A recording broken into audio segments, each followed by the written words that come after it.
Guys अब हम लोग पढ़ते हैं कंडीशनल पॉलीमराइजेशन। तो कंडीशनल पॉलीमराइजेशन किसे कहते हैं? तो कंडीशनल पॉलीमराइजेशन जो कहते हैं कि जब मोनोमर को हम लोग मोनोमर पढ़ रखे हैं, तो जब मोनोमर को क्या करते हैं, एक या दो, है ना, कम से कम दो, जब दो या दो से अधिक मोनोमर को जब मिलाकर जब नए मोनोमर का फॉर्मेशन करते हैं, तो ऐसे मोनोमर को हम लोग कंडीशनल पॉलीमर कहते हैं।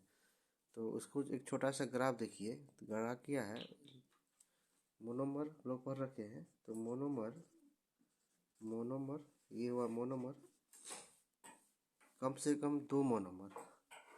कितना मोनोमर बोले? कम से कम 2 मोनोमर, है ना। तो 2 मोनोमर लिख दिए, या अधिक, या मोर मोनोमर, या मोर मोनो, मतलब 2 या 2 से अधिक मोनोमर को जब कंडीशन के साथ, क्या कंडीशन के साथ, कंडी हो गया, कंडीशन हो गया, मतलब जब 2 या 2 से अधिक मोनोमर को कंडीशन के साथ जब फॉर्म करते हैं, कंडी के साथ जब क्या करते हैं, फॉर्मेशन करते हैं या फॉर्म करते हैं, फॉर्म मतलब निर्माण करते हैं, है ना। ये आपका क्या होगा, एफओएमईडी, फॉर्म, निर्माण करते हैं। तो ऐसे पॉलीमर को, बने पॉलीमर को लोग क्या कहते हैं, कंडीशन पॉलीमर कहते हैं। क्लियर हो गया? मतलब इसका डिफरेंशिएशन कैसे बनेगा, टू या मोर मोनोमर जब कंडीशन के साथ फॉर्म करते हैं, तो ऐसे मोनोमर को हम लोग क्या कहते हैं, कंडीशनल पॉलीमर कहते हैं या कंडीशनल फॉर्मेशन कहते हैं। तो डिफरेंशिएशन का बन जाएगा ना, सेम जो बात को मैंने बोला उसी ग्राफ के हिसाब से इसका डिफरेंशिएशन बना देते हैं। तो डिफरेंशिएशन देखिए क्या बनेगा गाइस, देखिए हमने जो कहा था उसी बात का, जो ग्राफ मैंने बोला था उसी ग्राफ को मैंने यहाँ पे सिर्फ सजा के लिखा है, कुछ नहीं किया है। जो ग्राफ मैंने समझाया था आपको, उसी ग्राफ को मैंने सिर्फ सजा के लिखा। क्या लिखा है, the polymerisation reaction in which the polymer is formed by the condition of two और मोर मोनोमर। अभी मैंने समझाया था, 2 या 2 से अधिक मोनोमर कि जब क्या करते हैं, इसको कंडीशन के द्वारा जोड़ के जब फॉर्म करते हैं, उससे बने हुए पॉलीमर को ही हम लोग क्या कहते हैं, कंडीशनल पॉलीमर कहते हैं। उसी बात को यहाँ लिखा है। क्या लिखा है, तो मैं पढ़ दे रहा हूँ। The polymerisation reaction in which the polymer is form by the condition, यहाँ मैंने लिखा है form by the condition of two और मोर मोनोमर, मोर मोनोमर, 2 या 2 से अधिक मोनोमर को ही हम लोग कहते हैं इज कॉल्ड कंडीशन पॉलीमराइजेशन कहते हैं या कंडीशन पॉलीमराइजेशन कहते हैं। ठीक है, अब देखिए आगे। अब देखिए गाइस, अब क्या होगा कि कंडीशन कैसे फॉर्म करता है। तो ये जो फंक्शनल ग्रुप है, जैसे मान लेते हैं इसमें क्या लिखाना है, ये देखिए इसको, जैसे कि इन condition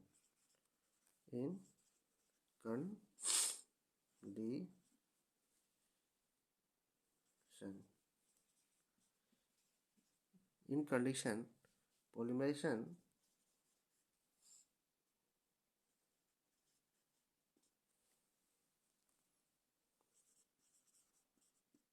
in condition polymerization it required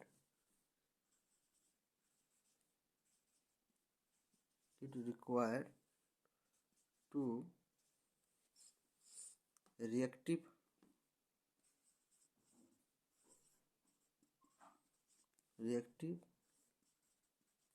functional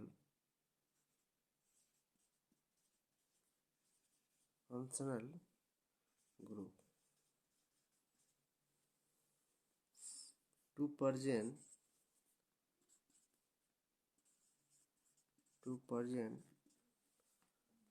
at both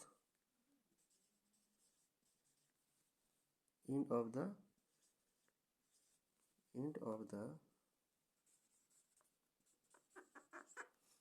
monomers।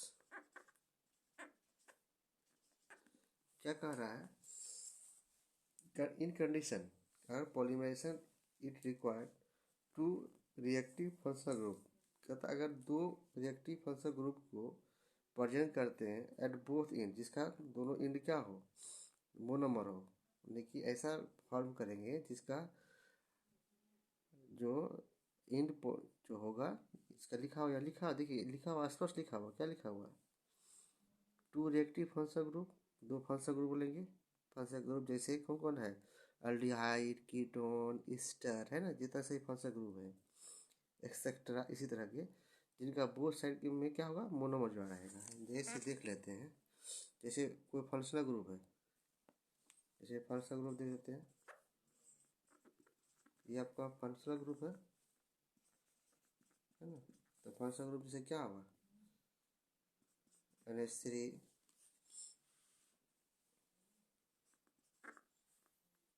ROH, ketone, CO, ठीक है। इसी तरह का ETC, इनके साथ में क्या जुड़ा रहेगा, इधर भी क्या रहेगा और इधर भी क्या रहेगा, तो बोथ का लिखा हुआ, both end of the monomers, इधर क्या बोथ दोनों के साथ में क्या होगा, यहाँ भी क्या मोनोमर होगा, मोनोमर्स होगा, यहाँ भी क्या होगा, मोनोमर्स होगा, यहाँ भी क्या मोनोमर होगा, यहाँ भी क्या होगा आपका, इसी तरह से यहाँ क्या होगा, मोनोमर होगा, यहाँ भी क्या होगा, मोनोमर हो जाएगा, और यहाँ भी क्या हो जाएगा, मोनोमर हो जाएगा, ठीक है। इस कंडीशन को ही, इस तरह के कंडीशन को क्या कर ले हम लोग कहेंगे, कंडीशनल पॉलीमर कहेंगे। समझ में आ गया स्पष्ट। अब देखते हैं आगे, इसे देखिएगा एग्जाम्पल ऑफ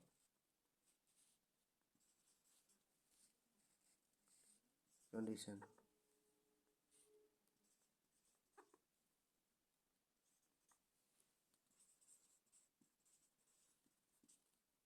जैसे नायलॉन, जैसे आपका हो गया नंबर 1 में नायलॉन, नायलॉन 6 है दिया, दूसरा नायलॉन 6 है या नायलॉन 6 है ना। बी हो गया आपका नायलॉन 6, उसके बाद सी हो गया बेकेलाइट, डी हो गया आपका डेक्रॉन, और लास्ट बच गया यूरिया फॉर्मेशन, या यूरिया फॉर्मल्डिहाइड भी कहते हैं इसको, यूरिया फॉर्मल डिहाइड, डिहाइड। तो ये देखिए, ये जो है कंडीशनल पॉलीमर की एग्जांपल है, जैसे nylon 6 nylon 6 bakelite, Dacron, urea formaldehyde. तो यूरिया फॉर्मल्डिहाइड तो मतलब बचपन इसमें क्लास 9th या 10th में ही पढ़ चुके होंगे आप लोग, ठीक है। डेक्रोन प्लास्टिक के बारे में अब देखिए एग्जाम, पिछले इस बार जो एग्ज़ाम हुई है, तो यही इसमें से आपको कौन कौन पूछ चुका है, जो बच गया उनको पढ़ लेना है, वो आप लोगों के लिए इंपॉर्टेंट है, इसे मैं पढ़ा दूंगा सब। अब जो जो पूछ लिया है उनके बाद जो आने की संभावना होती है, यही 1 2 3 4, ये देखिए कितना है, 1 2 3 4 5, यही 5 में से कोई एक आएगा, एक या दो पे क्या होगा, शॉर्ट नोट लिखने का, क्या लिखने आएगा, नोट लिखने के लिए आएगा, नोट्स लिखने के लिए आएगा, ठीक है। अब पढ़ते हैं हम लोग, जैसे नायलॉन 6 पहला है, नायलॉन 6, इसके बारे में पढ़ते हैं कि व्हाट इज नायलॉन 6। अब पढ़ते हैं हम लोग नायलॉन 6। तो नायलॉन 6 का दूसरा नाम है पॉली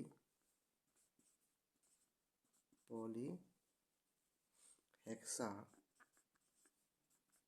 पॉलीहेक्सा मिथिलीन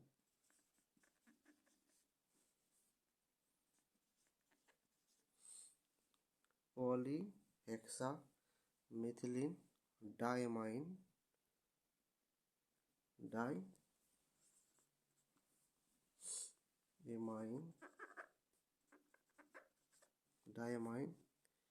एडीपामाइन, एडीपामाइन, ये इसका दूसरा नाम है। नायलॉन 6 का दूसरा नाम क्या है, पॉलीहेक्सा मिथिलीन डायमाइन एडीपामाइन, ये दूसरा नाम नायलॉन 6 का है। तो देखिए बिना मोनोमर का कुछ होगा नहीं, तो इसमें भी मोनोमर होगा तब। तो इसका मोनोमर कौन है, इसको ब्रैकेट में डाल दीजिए। तो इसका मोनोमर कौन है सबसे पहले देखिए, इसका मोनोमर कौन हो जाएगा, मोनोमर है इसका एडिपिक एसिड। इसका कौन मोनोमर कौन है, एडिपिक एसिड। तो मोनोमर कौन हुआ, एडिपिक एसिड हुआ। या इसका दूसरा नाम क्या है, tetra methylene die carboxylic acid. इसका क्या नाम है, दूसरा नाम क्या है, एडिपिक एसिड का नाम है, दूसरा नाम देखिए इसका नाम है टेट्रा मिथिलीन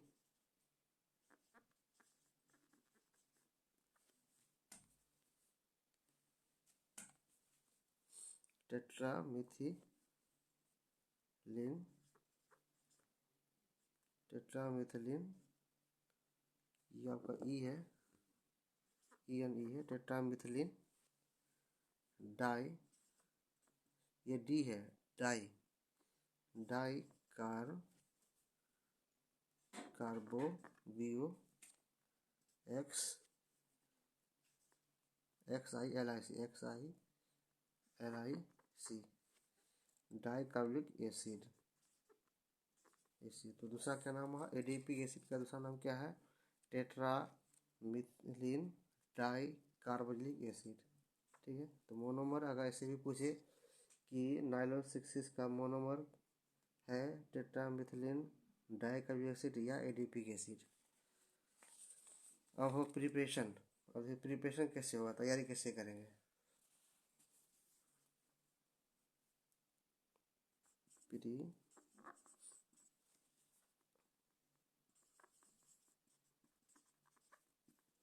नाइलॉन 6 कैसे बनाएंगे, तो देखिए हेक्सामिथिलीन डाइमाइनिक में क्या है,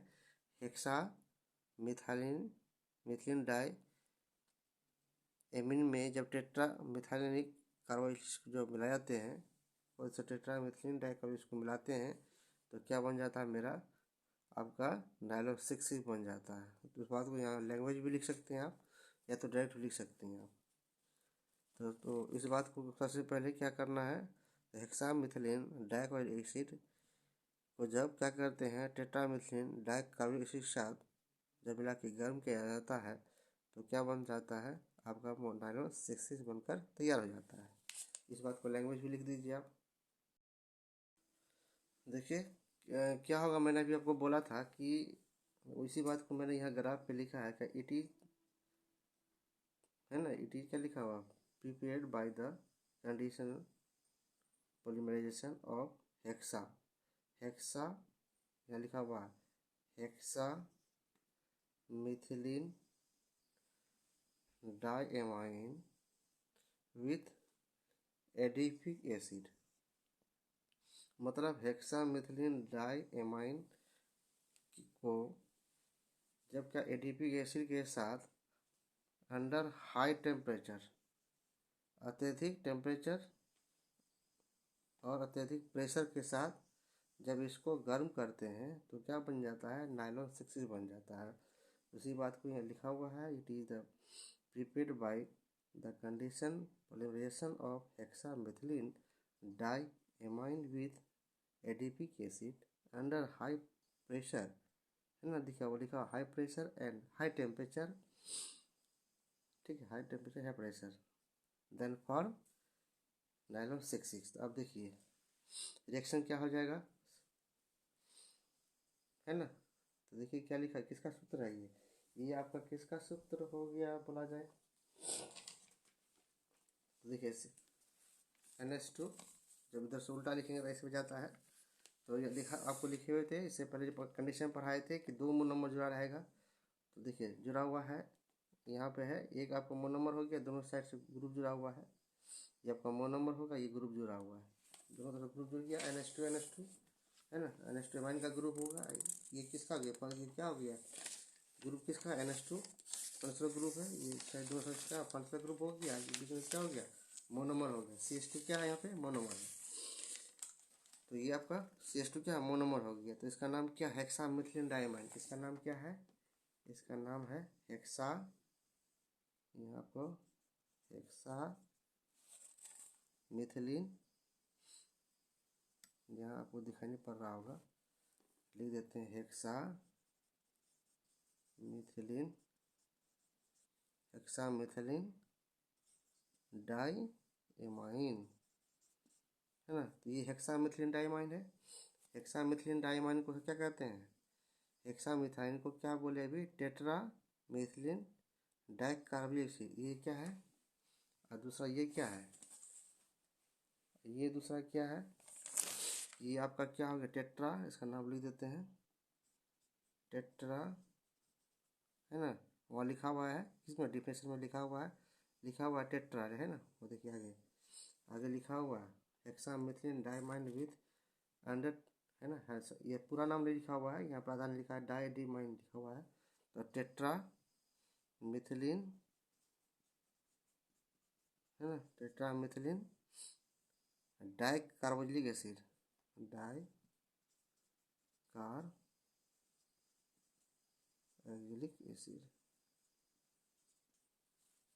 मिला के क्या किए, अत्यधिक ताप पर जब गर्म किया जाता है तो क्या बन जाता है आपका NH, ये आपका NH CH2, ये क्या हो गया, ये CH2 आपका मोनोमर हो गया, और दोनों साइड से क्या हो गया NH2, या NH2 यहाँ हो जाएगा, दोनों साइड से क्या हो गया, फंक्शनल ग्रुप हो गया, और ये कीटोन ग्रुप हो गया, फिर आपका मोनोमर हो गया, फिर यहाँ से कीटोन ग्रुप हो गया।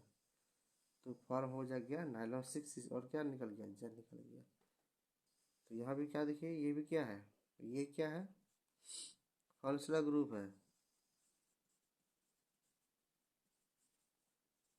फंक्शनल ग्रुप है। और ये भी क्या है, फंक्शनल ग्रुप है, ये भी क्या है, फंक्शनल ग्रुप है, ये भी क्या है, फंक्शनल ग्रुप है, ये भी फंक्शनल ग्रुप। बाकी बीच में कौन है, ये मोनोमर, ये क्या है, मोनोमर है, ये क्या है, मोनोमर है। इस बात को पहले पढ़ा चुके हैं हम, ठीक है।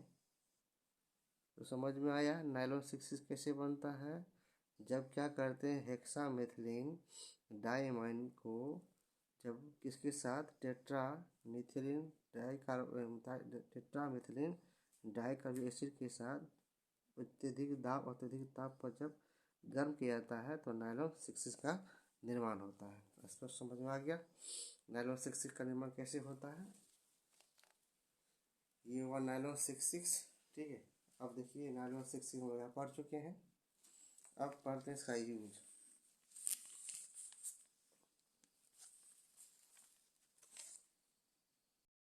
अब पढ़ते हैं हम लोग यूज। तो हाई टेक्सटाइल के लिए जितना भी काम आता है इसी करा जाता है। इस बात को लिख दीजिए, क्या लिख दीजिए, इट इज हाई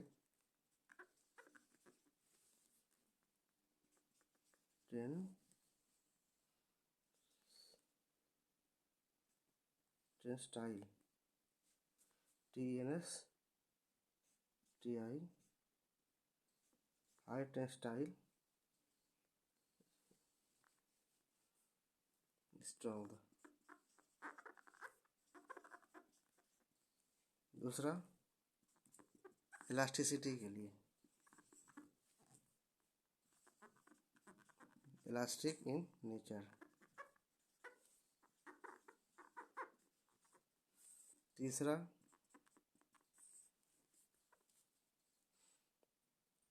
फाइबर का सामान जो बनता है, प्लास्टिक का सामान जो बनता है, दोनों के लिए। इस बात को लिख दिए, यूज बोथ, यूज बोथ। कौन कौन, fibre and fibres and plastic formation. आजकल जो आप लोग देखते हैं प्लास्टिक का वैरायटी चीज़ देखने में सुंदर वगैरह होता है, सब इसी का कमाल है, नायलॉन 6 इसका कमाल है। तो समझ गए, हाई टेक्सटाइल के लिए, इलास्टिसिटी के लिए, और फाइबर्स और प्लास्टिक का सामान बनाने के लिए। ठीक है, तो यहाँ आपका नायलॉन 6 खत्म होता है। हम लोग नेक्स्ट लेक्चर में पढ़ते हैं बेकेलाइट।